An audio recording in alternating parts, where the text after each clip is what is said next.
ಉತ್ತಮವಾಗಿ ಅನಿಸ್ತದೆ. ಕಂಪ್ನಿ ಒಳ್ಳೆ ಕೆಲಸ ಮಾಡ್ತಾ ಇದೆ.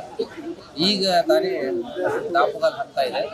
ಸೊ ಈ ಏನು ಹೆಜ್ಜೆ ಇದೆಯಲ್ಲ, ಜನರಲ್ಲಿ ವಿಶ್ವಾಸ ಮೂಡಬೇಕು.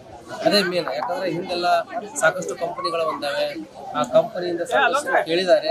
ಅದು ಚೈನ್ ಸಿಸ್ಟಮ್ ಅಂತ ಹೇಳಿ ಎಲ್ಲರೂ ಏನ್ ಮಾಡ್ತಾರೆ, ಅವಾಯ್ಡ್ ಮಾಡ್ತಾ ಇದ್ದಾರೆ. ಅದಕ್ಕೆ ಅಂತದ್ದು ಅವಾಯ್ಡ್ ಮಾಡುವಂಥದ್ದು ಆಗಬಾರ್ದು. ಸೊ ಆ ಕಂಪನಿ ಈಗ ಚೆನ್ನಾಗಿದೆ ಅಂತ ಇಷ್ಟು ಜನ ಬಂದಿದ್ದಾರೆ. ಒಳ್ಳೆ ಕಂಪನಿ ಇದೆ. ಇದೇ ತರ ಮುಂದೆ ವರ್ಷ ಹೋದ್ರೆ ಒಂದು ಉತ್ತಮವಾಗಿರ್ತಕ್ಕಂಥ ಒಂದು ಹೆಜ್ಜೆಯನ್ನು ನಾವು ತುಳಿಬಹುದು. ಸೊ ಉತ್ತಮವಾಗಿರ್ತಕ್ಕಂಥ ಒಂದು ಕನಸನ್ನ ನಾವು ಕಟ್ಕೊಳ್ಬಹುದು. ಸೊ ಹಿಂದೆ ಸಾಕಷ್ಟು ಜನಕ್ಕೆ ನಾವೆಲ್ಲ ರೆಫರ್ ಮಾಡ್ಲಿಕ್ಕೆ ಹೋದಾಗ ಹಿಂದೆಲ್ಲ ಭಾಳ ಆಗಿದಾವೆ ಇಂಥವೆಲ್ಲ, ಅದಕ್ಕೆ ಏನು ಮಾಡೋದು ಹಂಗೆ ಹಿಂಗೆ ಅಂತಾರೆ. ಆದ್ರೆ ಈ ಒಂದು ಡ್ರೀಮ್ ಏನಿದೆಯಲ್ಲ, ಇದು ಸಕ್ಸಸ್ ಆಗ್ತಕ್ಕಂಥದ್ದು ಕನಸನ್ನು ಕಟ್ಟು ಹೋಗ್ತಕ್ಕಂಥದ್ದಿದೆ. ಅದಕ್ಕೆ ಇದನ್ನು ಸಾಕಾರವಾಗಿ ಬೆಳೆಸ್ಕೊಂಡು ಹೋಗಲಿಕ್ಕೆ ನಮಗೆ ಕೂಡ ಒಂದು ಉತ್ತಮವಾಗಿರ್ತಕ್ಕಂಥ ಮಾರ್ಗದರ್ಶನವನ್ನು ನೀಡ್ತಾ ಇದ್ದೀರಿ.